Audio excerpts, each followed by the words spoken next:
Hello Superset maniacs and welcome back to my channel. I know I've been gone for a long while.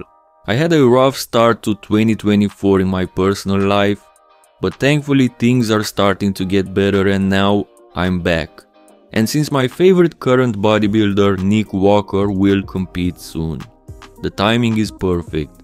As we all know, Nick is stepping up on stage this coming weekend at the New York Pro to earn that Olympia qualification. He's still expected to win that show, and I say still because some people are not as sure anymore after his Pittsburgh Pro guest posing last weekend. This is a subject for another video. In this video, I want to determine with you guys when he was at his best before this New York Pro, because I personally believe he'll be at his best this weekend. For this, we have his best physiques from each year after his pro debut. He debuted at the 2020 Chicago Pro, where he finished 4th, but 2021 was his breakout year, winning the New York Pro and Arnold Classic in dominant fashion and finishing in the top 5 at his Olympia debut. His best physique that year was at the Arnold Classic. In 2022, he only competed at the Olympia, where he finished 3rd, and in 2023 he only did the Arnold Classic, where he finished 2nd, with many people believing he was robbed of the title. So these three are the physiques we are going to compare in this video. In a Supersetman traditional video footage comparison, I know you missed my quality work. Front double biceps. We can see that he improved his legs since 2021. His quads looked the worst that year, but I'm quite surprised that his lower body looks better at the 2023 Arnold than at the 2022 Olympia.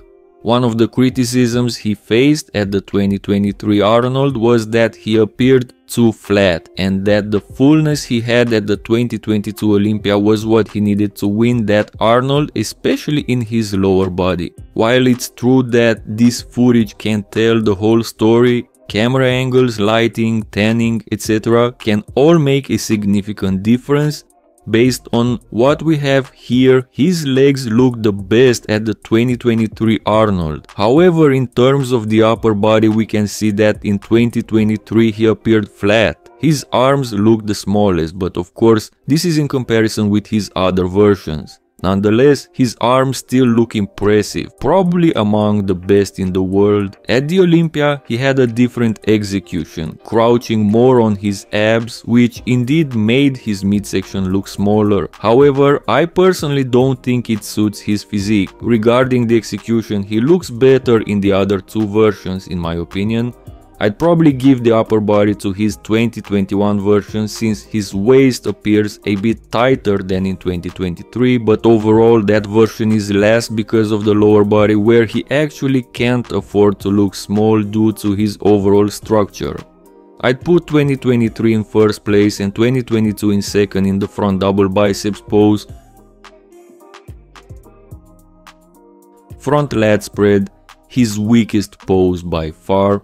I had to use other sources from the compulsory round, where he actually had to hit the pose because in his individual routines he avoided the pose in each of the three instances.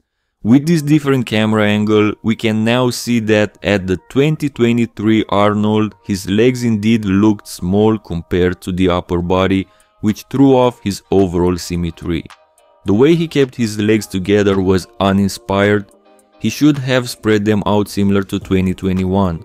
However, in 2023 his gut looked the best, with the other two versions barely keeping it in good control. Being more depleted had something to do with it for sure. In 2022 the camera angle is a bit off, but it's to his advantage as he looks less worse.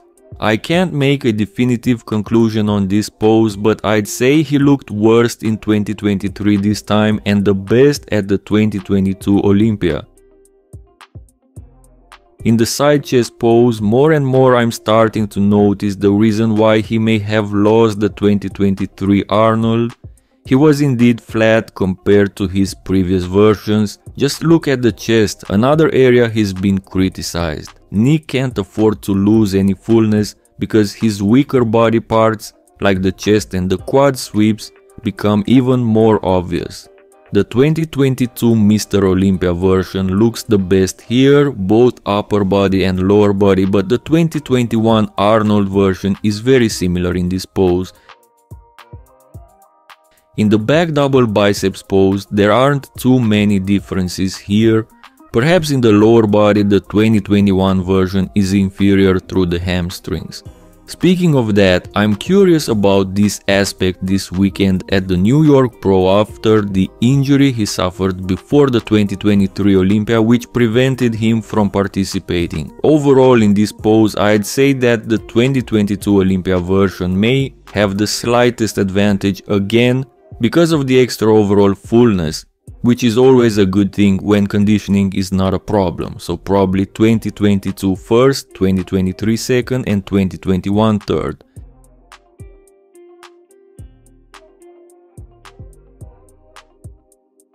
In the back lat spread, again, just like from the front, it's a weaker pose for Nick. It's obvious he put on more muscle since 2021, and in 2022 and 2023 he had slightly different approaches in executing the pose. In my opinion, he looked a bit better in 2022 at the Olympia because of the extra fullness, but also because of the better details this time. He chose not to spread his back to the max as in 2023, and I think it was a good call. He's not the widest guy, just like in Phil Heath's case, and playing the details card may be his best bet. So just like in the previous pose, 2022 first, 2023 second and 2021 last. In the side triceps pose, we have three different executions. In 2021 he chose the Dorianesque execution, showcasing a trailing calf, while in 2023 he opened up more, presenting better details through the quad and excellent upper body presentation, but almost hiding his triceps, which is not ideal in the pose called side triceps.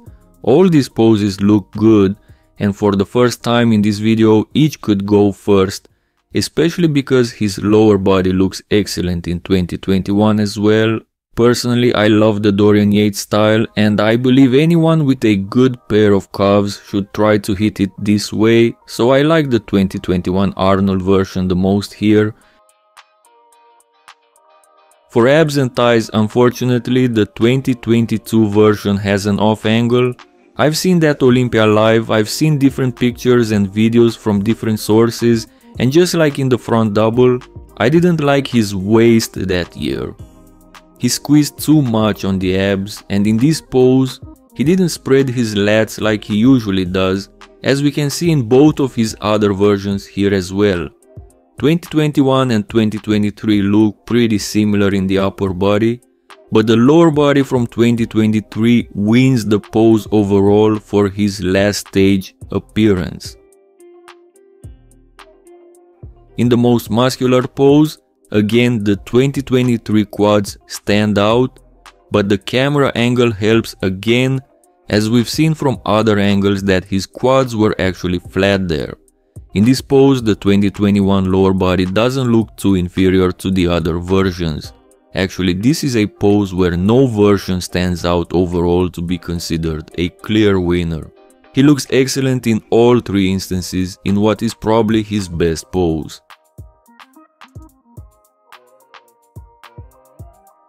Each of these three versions received 1, 2 or 3 points for each pose depending on the ranking, so fewer points indicate better performance. After summing up these numbers, this is the final result, with the 2022 Mr. Olympia winning pretty decisively, which is good, as this was the impression I had before doing this detailed analysis. So before the 2024 New York Pro show this coming weekend, Nick Walker's best physique was his 2022 Mr. Olympia 1.